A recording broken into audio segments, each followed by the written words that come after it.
Today, we dive into exactly how Facebook groups work, how they can be used to connect with your audience, and why building a community is incredibly powerful. Next on Makin Bacon. Hey there, I'm Jason Logston, and this is Makin Bacon. We're all about helping you serve your fans, grow your income, and get the most out of your blog. Today's episode is brought to you by my very own Self-Publishing 101 course. The average home cook owns almost 50 times more printed cookbooks than PDF cookbooks. So why are you limiting yourself?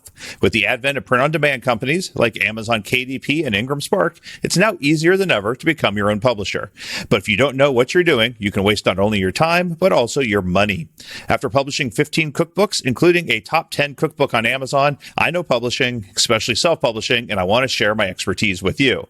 That's where my video course comes in, stepping you through the entire self-publishing process so you can get your printed cookbook up for sale on Amazon without making any mistakes.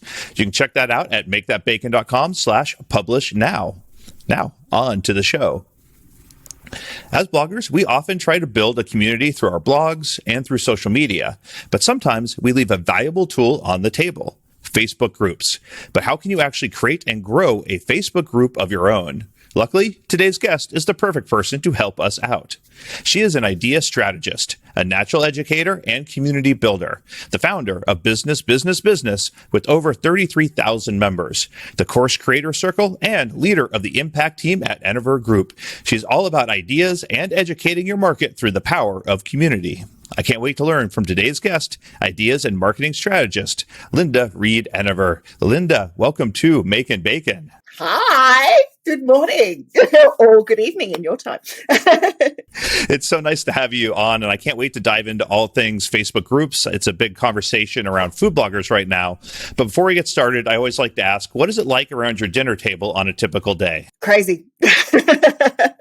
No, look, there's the three of us here. We're pretty good. We've got foodie child. So we've got foodie child who equals with her foodie mum who has a quality of food. And then we've got meat and three vegetable dad. So it just depends who's winning on what we're eating for dinner. You and I met at the Grow and Profit Online Summit, and I loved your talk on building communities, especially through Facebook groups.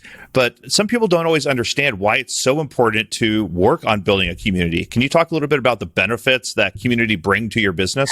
Absolutely. And guys, communities isn't just limited to Facebook groups. It's everything that you do on social media. Everything you do is all about building a community. And once we actually lose, and because look, as a business owner, I get it. I absolutely get it. You want to make sales. But the reality of that is, to make sales, you've got to build a community of people who like you enough to buy your stuff. So everything you do out there is all about building a community, educating your market, working with people, trying different things, seeing what works. And look, and Jason was just talking about self-publishing. Believe me, printed self-publishing books, I'm a marketing expert. That's what we talk about. Create that community, educate your people, and then run them. Now, I've been doing community building. Oh God, don't quote me. My daughter's 12. We launched our first community-based website, a parenting website, when she was 9 months old. So that's when we launched our first community-based website.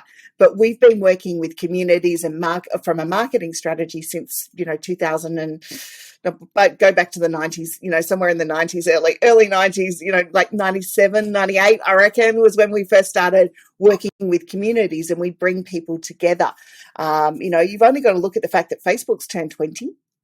That's how long communities, that's how long social media. And before Facebook, there was this thing called MySpace. And then there was this thing called MSN Chat. And way back in the dark ages, when you used to have it pop up on your screen and you could make yourself a cute little cartoon character. But there has always been community building, and communities have been around forever. Settlers would settle in a community, people would settle in a community. So all we've got to look at, not all we've got to look at, I make it sound so easy, don't I, is about bringing people together in a community for what they know, like, and trust, and where they feel like they're part of that community. So whether that's your Facebook page, whether it's your group, whether it's your Twitter profile, whether it's your TikTok area, it's all about making sure that people feel like they belong.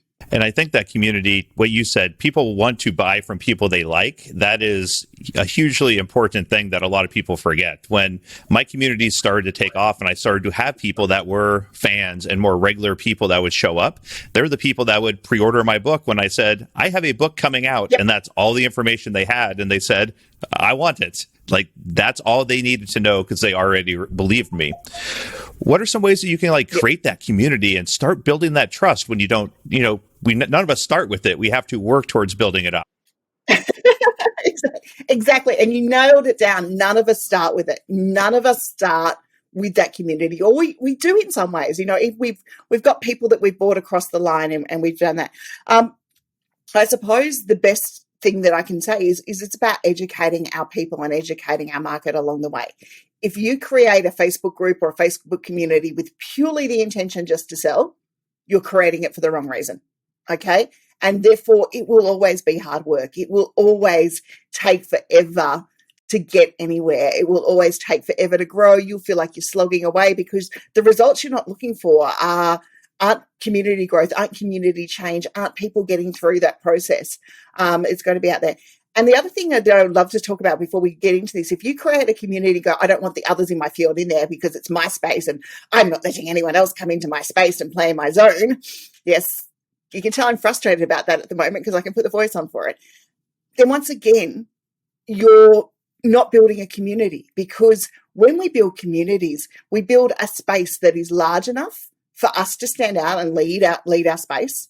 But also, there's got to be somewhere where the people we don't want to work with go. And they're the other people. They're the other people in your industry. They're all of those other people. I know that sounds horrible, but it is. There's going to be people who don't fit.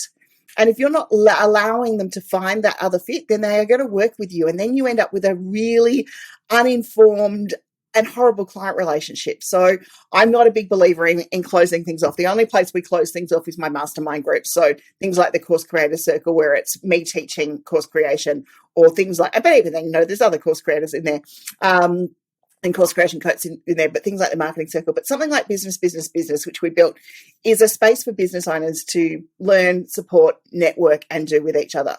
There's other coaches in there. There are other marketers in there. There are other, design people in there. There are other course creation, thinkific experts in there.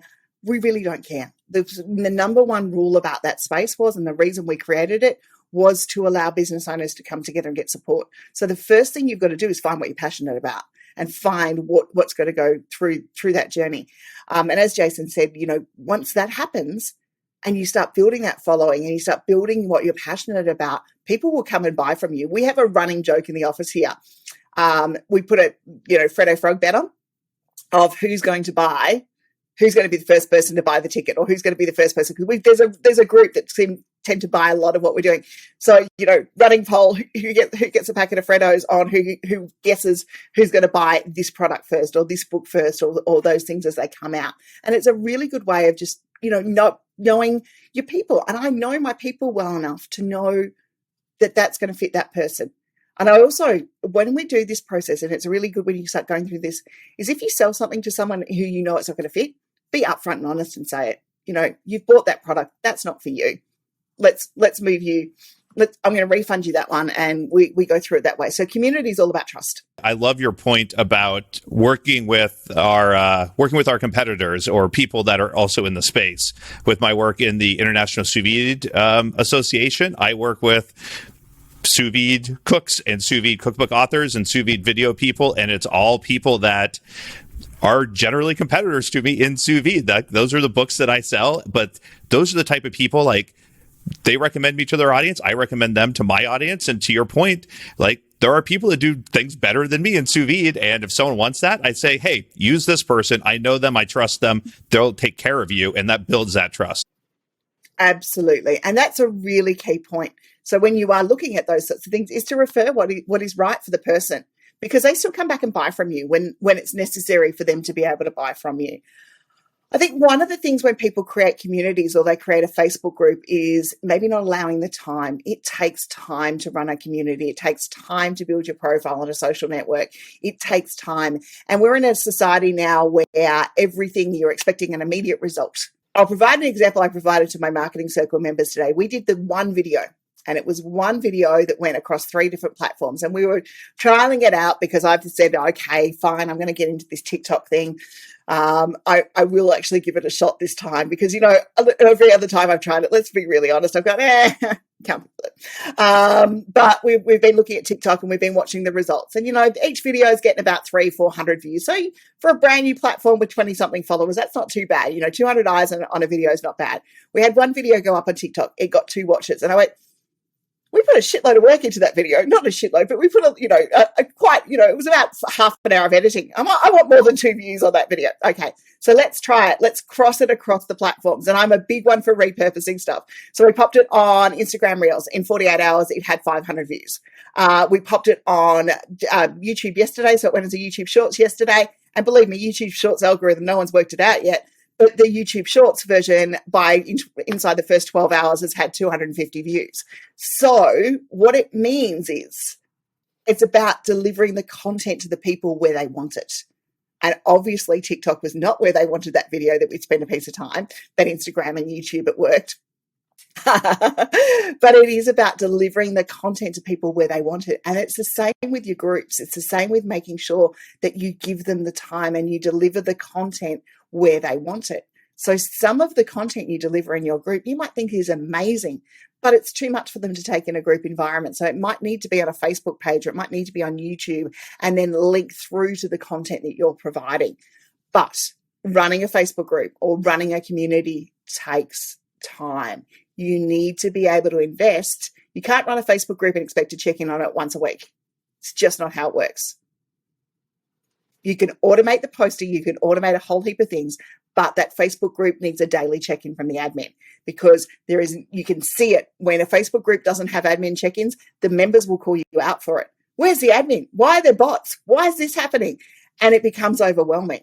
Okay, so our team would I spend at least, even on my days off, because, technically I'm not meant to be there, but I will still spend 15 minutes checking in on the group. But we make sure that I'm publicly not available. So we will quite often make an announcement. Linda's taking the weekend off. Please don't private message her. Please don't try and drag her back into this space because she's trying to stay away from it. But we will be really honest with our people about what the availability is. But you need to look at, if you're going to build a community, you need to give it its time to lead it. And that needs to be at least 10 to 15 minutes a day, your time. I like your concept of providing the value, and the content that people want where they want it. I heard a good presentation about TikTok and Instagram Reels, and they were saying that similar to what you found, they never know which one a video is going to go viral on, but they know that it's not going to be both. Like if it fails on TikTok, it always does good on Instagram and vice versa. The audiences there want completely different things. And so they're like, that's our best indicator. If we put it out, it fails on TikTok. We're like, great, this is going to do great on Instagram now. But people are looking for different things in different places. And look, that's exactly it. They are looking for different things and we've just got to deliver the content when they need it. But your TikTok community, you're still building a community on TikTok. You're still building a community on Instagram and you're still building a community on YouTube or the Facebook group or the Facebook stories, wherever you put them out there. So give them also the respect that some community members are going to cross over. So you don't post the same stuff all on the one day. Because if they cross over, then they're going to get bored and go, oh man, these guys don't have anything new to say to us. They're just posting the same stuff everywhere. So make sure that you are dripping that component out. Now, we're talking about, Jason, you said the audience is quite a lot of bloggers here, but maybe podcasters as well, like yourself. Create a group around your blog or your podcast where you're talking about things and maybe you go a little bit inside the behind the scenes of the post. People are voyeuristic. They love to see the nuts and bolts of what goes in. I'm getting ready for pre-order. This is what I'm doing on the back end of this sort of stuff. These are the 3 videos I posted. This one worked, this one didn't. That's what I showed my marketing circle members this morning. They like to see what's going on. They like to see flops. They like to see successes. They like to see you in chaos. And that's what a community and a behind the scenes group is. But they also are there to cheer you along when things go to crap. They will cheer you along, but you have to be honest with these people. You have to be clear and community orientated. And for those of you who see large Facebook groups like ours or anything like that, I'm going to dispel the myth of, yes, you can build a group fast and you can build it rapidly, but will it be the community and the people who will be engaged with you and buy from you? Because big numbers mean nothing. They mean absolutely nothing if they don't convert, if they don't follow and engage. So if the Facebook group's got 40,000 people, but no one's commenting on it, no one's engaging in it, no one's liking the post, no one's posting, then it's going to not show up in the algorithm. So there is no point in having the group, because every time you post, no one in the group's going to see anything, because it's not seen as a valuable content on Facebook. Whereas you've got something like business, and we've been around since 2014. So it's a bit of time that we've had in the space building this community. Now, we've seen Facebook groups with no rules, no admin assistance. So, we've had our pin post, and I keep saying to the guys, we're sticking with our pin post because our people know how to find our guidelines in there. But we make sure that we continue to educate our market and we continue to grow with that group. But that group has an 87% engagement rate. So it has an engagement rate of where we come through. Now, I know that our members will move through from time to time. Sometimes they'll be active. Sometimes they won't be active. Don't worry if they're not being active, as in commenting, but they're actually turning up and looking at the group. Community building is about being there for the lurkers as well as being there for the active people as well. And I think that's one myth. People think, they're not commenting, they're not being active in my group, I must get rid of them. When Jason and I were talking at the Grow and Profit Online Summit, Clive had just won a $10,000 client from someone who had been in our group silent for 2 years. So, they were lurking, they were still doing things. So if they're not commenting, it's your job as a community leader to work out what you've got to do to bring people out. Yeah, I do a ton of reading in groups and on blogs, and I rarely comment, that I'm there, I'm enjoying the content, I'm consuming it, and I'm becoming a fan of the person, but I don't have time to comment on a lot of things. And if I got kicked out of groups because of that, I would never purchase things from them down the road. Yes, I'm a true Scorpio. You kick me out of your Facebook group because I was an inactive member. I won't buy, and I definitely won't recommend. And you're burned to me for life. You were talking about delivering the right content in the right place. And I think that's some of the confusion that can come around with Facebook groups, is that there's Facebook pages, there's your profile in Facebook, and then there's Facebook groups. What kind of sets the groups themselves apart, especially when you create one of your own? Okay. Let's talk about Facebook in 3 different ways for a second. Facebook has what I call 3 different components. I'm going to bring it down to buildings. Your profile is your home. Okay, that's the people you would let into your house, have cup of coffee with, let them around the dinner table at night and eat dinner. Okay, so they're the people you get on your profile. Okay, and your profile is the key to Facebook. So it opens up the opportunities for you to have a group or to have a Facebook page. Now, there are some things under terms of service that you can't do within Facebook profiles. You can't use your profile purely for business. And it's really got to be more personal than business. Maybe one business post a week going out there, but nothing more than that. And you can't use it for commercial purposes, because if you use it for commercial purposes, Facebook will take it away. And they will take your pages and your groups and all the interaction that you've had. And under terms of service, you should never be able to set up a Facebook page again. Basically, you're in there's little Facebook jail and big Facebook jail. And as far as that's concerned, that's big Facebook jail. You're not coming back in, the walls are done. Little Facebook jail is when they're giving you the warning. So little Facebook jail is when they're saying you don't use that feature too much or something like that. So they'll give you the warnings that way. And they'll say you can't use that feature for a little while. Okay, so you got your Facebook house, which is the people you let into your house. So they're the things that, you share photos of the kids, you share some stuff about what's going on in your life. I might share this morning, oh God, I'm awake and I'm having coffee. You've got to have coffee because I'm on an LA podcast. And I'd share that maybe with those people, but most probably wouldn't share it so much with my business page. Your business page is your shop front. So think of your business page as your shop front. So, you've got your retail, your bricks and mortar commerce place. Come in, have a look at what we do. Here's some tips along the way.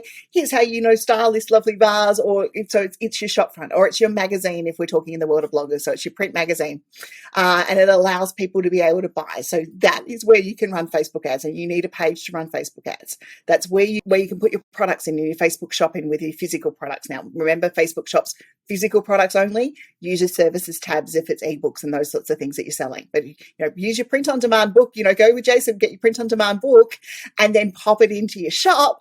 Bonus, people can buy stuff, and it links through to your Instagram shop, so it's even better. And you can be monetizing your Facebook page that way, and then you can share that to your group. Your Facebook page can then be a link to a group, so you can use the page to link to the group as well as your profile. Okay. And when you create your own Facebook group, you want to associate it with the page that you're trying to build that community around. Now, when we first started groups, there was no linking to Facebook to pages. It was all linked to personal profiles and all of those sorts of things. So you can link to a group, and a group is those people you network with, those people who you want to, maybe go to a networking function and you're going to, the industry events. They're the people who come to the Facebook group. Okay. And they're the people who get that little bit more in the circle. They get that little bit more stuff behind you, and they get that more community. Now, that is where Facebook groups, I think fit in. So you've got home, shop front, networking. You wouldn't most probably bring everyone from the networking event into your home. You wouldn't bring everyone who visits your shop front to your home. So it's about making sure you've got some clear distinctions about where people sit within that area. This morning, I've woken up to about 5 personal friend requests from group members inside BBB. And there'll be a standard response back of going, thank you very much for sending through a friend request. I have my business page and my LinkedIn profiles over here. You are more than welcome to connect with me over here. But this is a mum space where I go a little bit crazy. And this is my personal profile, because we can only have 5,000 connections on a personal profile. On a business page, you've got the amount that you want to do. So that's where you come into the community. That's why most of my posts out to BBB go out via one of the business pages, so that we shortcut that private message. Can I be your friend, Linda, please? Component. I love to be connected with everyone, but there has to be some boundaries for you as the community owner too, about where you can go and, if you want to rant about the community for a minute, or rant about your own life without it being seen as a business component or a community side of things. So you need to just make sure that you've got that boundary in place. So that's where groups come in. Now, groups have more functionality from being able to add polls, the admin assistant. If you're starting a new Facebook group, you'll get admin assistant, which is so awesome. One of my new groups has it. One of my other groups has it. BBB does not have it. And that's the group we needed in. So when you set up your Facebook group right now, spend that time on admin assist, because you can decline posts that don't have any text to them automatically. You can set up declines for people who have, had things removed from the group for a number of days. You can mute people for a certain period of time. You can slow down people who comment too fast.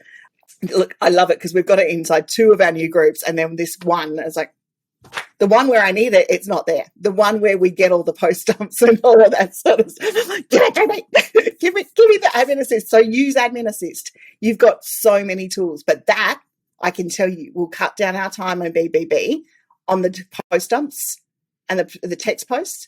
It will cut down our time by about an hour and a half a week when we get that into the BBB group, because it's the stuff that we spend a lot of time going, no post dump, please add text to your post. It is interesting doing the admins and trying to moderate. For a long time, we were just letting people in because people would request, and we were new to Facebook groups and stuff. And then as we got bigger, we're up to, I think, 45,000 now in our Exploring Sous Vide group.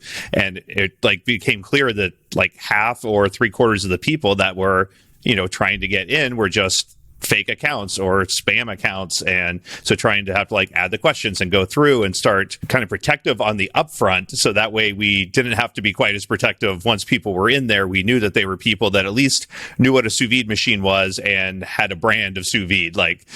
That's a pretty good delimiter for whether or not they belong in our community. And look, questions went around when groups first started. Asking those questions went around. But, we come to the same thing. If you don't answer the questions, you don't get in. Because once again, we could be, business could be about 3 times the size of what it is. But it's a community. We don't want the people who want to abuse other business owners in there. We don't want the people who want to spam the group in there. And it's the community and leading a community in a space comes down to being respectful of what you don't want and setting those guidelines. So I cannot stress enough, running a group, set your guidelines as well. Considering it like a networking event. And if someone was at your networking event, if you're like most people and they were being a jerk and being rude to other people, you'd be like, hey, get out of here. You don't belong here. But people seem to be really hesitant on their blogs and on Facebook groups to do that. And we have a very low tolerance policy that if you are a jerk to someone else, you're gone. I'm a very busy person and I don't have time to have conversations with someone why were you a jerk? Why were you, telling someone to go F themselves? I have better things to work on. You're out of the group. Move on. And I think if we can't have common courtesy to people, and we've had that happen before, like we've had, and Jason, I'm sure you're in the same boat as me. Then you get the message, which, why did you remove me? Why did you do all of this? And you explain it, and they become even more of a jerk. And you're just like, well, you just reinforce why we did it. Thank you very much for doing that. Because normally what happens, and I'll say this for admins, because this is the stuff people don't talk about. You've admins, you've removed someone from the group. This is the moment you need to have thick skin, because that's the moment that if they're really a jerk, they're going to come and fire about 10 messages at your private message and tell you how horrible and evil you are. Now, the amount of times that I have been told BBB will go nowhere. It will go nowhere. It will not make any money. It will not be a community. It won't be here in the next 3 years. And I sit there and I go, when you've been doing it for 7 years, come and tell me. And now we can sit there and say, when you've been doing it for 8 years, come and tell me where my group is not going to go. So, but just be aware of it, because you will get it, guys. And it's fine, because they were never a community member in the first place. And all we've done is disqualify it. Disqualify them from the community and disqualify and save yourself the time of working with a jerk, and be grateful for that. Better to have the right people in your group. And that's another form of someone that is not a right person. They're someone that they're going to be more hassle to deal with than they are benefits. And they're going to chase away the people that might want to work with you and might be a good fit. So don't let them hurt your fans, and don't let them hurt your business as well. So I wanted to talk about when people start groups, a lot of the times, like my group has a lot of people, yours has a lot of people. It's a vibrant place. People are commenting, doing a lot of stuff. And then you go back and you start a new group, and it can be a very lonely place when you first get started doing your own group if you've never done it before. What are some ways to grow your group, get that engagement out of the gate, and start creating a community when there might just be a handful of people in there to start? Okay, create the community, run them a challenge. The quickest way to get a group going is to run a challenge, is to teach people something inside that Facebook group or inside that community. So think of what you're making, take them through. And I'm sure you guys all know it. Charlotte and I love Uncle Roger and his egg fried rice, and watching the egg fried rice videos that he makes. But, if you were talking about, if you were Uncle Roger, for example, thanks, Nigel, you could take this idea if you want to. But if you were Uncle Roger, for example, let's run people through a challenge about what they need to do to make egg fried rice. And maybe then different ways or different alternatives and different plays on that egg fried rice recipe. So for, day one is, let's go shopping. Let's buy what we need to have. What does your what need to look like? What eggs do you need to put in egg fried rice? What rice do you need to use? And running it through and taking people through that daily challenge until they're ready to make the rice. And being able to do that, you've stepped people through that journey. You can run, a course. We run Instagram challenges and a few things like that. We've run those things, and we'll run different opportunities for the community. But turn up and continue to turn up, because if you don't continue to turn up, then the group dies. Okay, so you continue to turn up. And our Course Creator Circle is most probably one of those where we're just starting to get community engagement from people who aren't VIP members inside that space. And it's taken about 12 months to build that group to the point that people are prepared to comment. And the course creation can be a little bit scary. I get it. It is one of those markets where people are there to extract all the knowledge they can get for free and then ask for help and then do all of those sorts of things. So we know that, and we work within that space. But the content that we continue to provide in there is always educational. If you're at this stage of your course creation journey, do this. Now, what we're seeing is we're seeing the clicks, we're seeing the read-throughs, we're seeing all those things happen on it, but we're maybe not seeing the comments and those sorts of things happen. But what Facebook are looking for from the group point of view is, did someone click on what was shared in the group? Did they comment? Did they like it? And if they've done one of those things, Facebook see it as valuable content. So that's what we need to keep doing. So look at your insights, because if I'd looked at the insights of that group, I most probably went, oh, no one's responding. No, but we've got lots of likes. We've got lots of comments. So it wasn't lots of likes and lots of clicks, but not so much the comment side of things. So if we looked at that, we most probably would have been a little bit disheartened. Don't give up on your group too soon either. Okay, so make sure that you're challenging it. Email. You start a group, you've got an email list. Most bloggers would have an email list because, we've been adding call to actions on the bottom of our blog to sign up to our newsletters since, God, forever. And if you haven't, make sure you do. Make sure you send an email out to your email list saying, hey, we've created this new online community. Do you want to join? We did so. Clive's got a business wisdom group. It's a brand new group. Started out, it's got about 150 members, I think, starting to head into that way. And it's a brand new group started out. Where we sit with that one is we just emailed the newsletter list, and we did it twice. And we said, this is your invitation to join the business wisdom community. Said what was going to be covered in it and let them come through. We'll most probably run that campaign again in a month to remind people to come and join that. So taking them off your email list to your Facebook group is not a bad thing, because it allows them to engage with content with you in a different area. Then you can use the group to take them back to the email list. Now, there's one thing with groups and email lists that I want to give a warning. Do not use a group scraper. Don't use a group tool to scrape people's email addresses out, because if you scrape any information off Facebook or LinkedIn or Twitter, they don't like it. They take your account away. You're in big Facebook jail or big LinkedIn jail. Some people use as a question saying, like, do you want my free guide? If so, put in your email address when new users sign up, for their Facebook group. Is that something that is okay, or is that something that Facebook would frown on? That's okay, because if they're popped in, but you can't use a scraper to get those email addresses out. You have to physically go and add them to your email list, as far as Facebook's concerned. So there are little Chrome tools and that sort of stuff that you can scrape those email addresses out with. But yes, if you get into the nitty gritty of Facebook's terms of service, that's a no-go zone. And you're probably alienating some percent of your audience that knows that they never gave you their email address, and suddenly they're getting emails from you, and they probably wouldn't be happy by that anyway. Yep. Make an announcement, put an opt-in form and make an announcement. If you want to give away something to your group, make an announcement and allow them to opt in. Because unengaged subscribers hurt your open rate. It hurts your delivery rate. It hurts all of those sorts of things. So making sure that you're, and I see so many people going, I'm not paying for subscribers who aren't active. So why would you try and attract subscribers who aren't going to be active in the first place?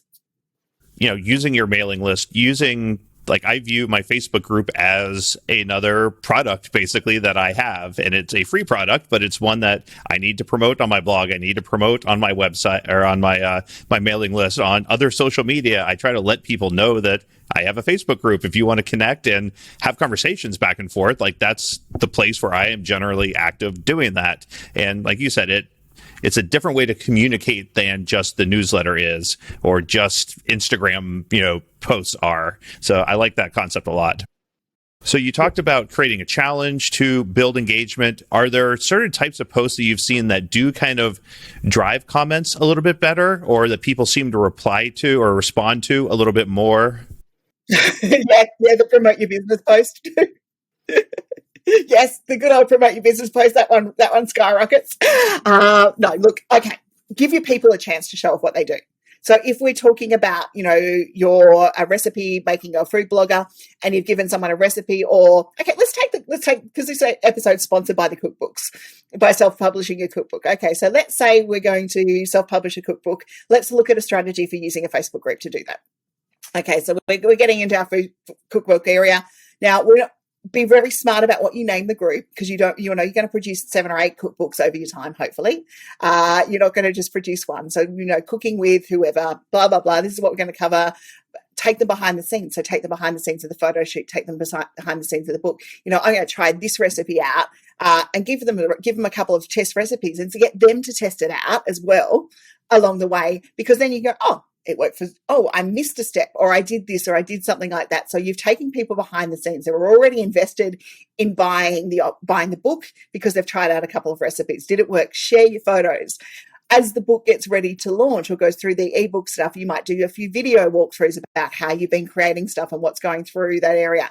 When the book launches, run a competition or run a challenge inside there. Okay, we're going to pick out 4 recipes from the cookbook and we're going to make them this week. And we're going to see what the dinner is. Have you made recipe XYZ, and what did the family think of it? Run a poll, run those sorts of things. Once again, we're promoting people through, but we're also subtly promoting the book, because, what did you think of the, bacon that we cooked in a slow cooker? Well, how did it go? Don't know. Don't ask me once again.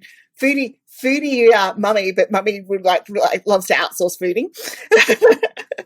But just have a look at it from that point of view of, where did we go? Where did people do? What did they do? What was the best cooking hack that you had is there a tip of mine that you've seen that you think I should be including in this next book? Ask them those sorts of things and really take them behind the scenes, but run them through a challenge. I've got these 3 recipes. Which one do you actually want to see in the book? I love that idea because I talk about, when I talk about self-publishing, I'm always saying, like, to sell your book, like, you have to keep talking about it constantly, but you don't have to be like in your fans' faces saying, like, buy this. And I think doing that behind the scenes things, like you're saying, like, here's 2 recipes for my book. Which one do you like better? Like, you're promoting your book, you're talking about it. It's top of mind for them then, but you're not just saying, like, buy this from me. You're providing content and entertainment to them. Brings us back to what we first started with, is like making them feel a part of what you're doing and a part of your success. Well, Linda, I appreciate you coming on and sharing your expertise. I know it's early in Australia, and I appreciate you, taking time out of your busy morning to come on and share your great expertise about Facebook groups and community and marketing. I really appreciate it. You're welcome. Thank you for having me on. And if you create a Facebook group, make sure you comment on this podcast episode and let us know where it is. You want more from Linda, you can head to lindaenever.com/au, and we'll have all the links to her Facebook groups and her Instagram and her courses in the show notes, so you can check all that out. And Linda, thank you again for coming on. I really appreciate it. This has been Makin Bacon. We're all about helping you serve your fans, grow your income, and get the most out of your blog. Until next time, I'm Jason Logston.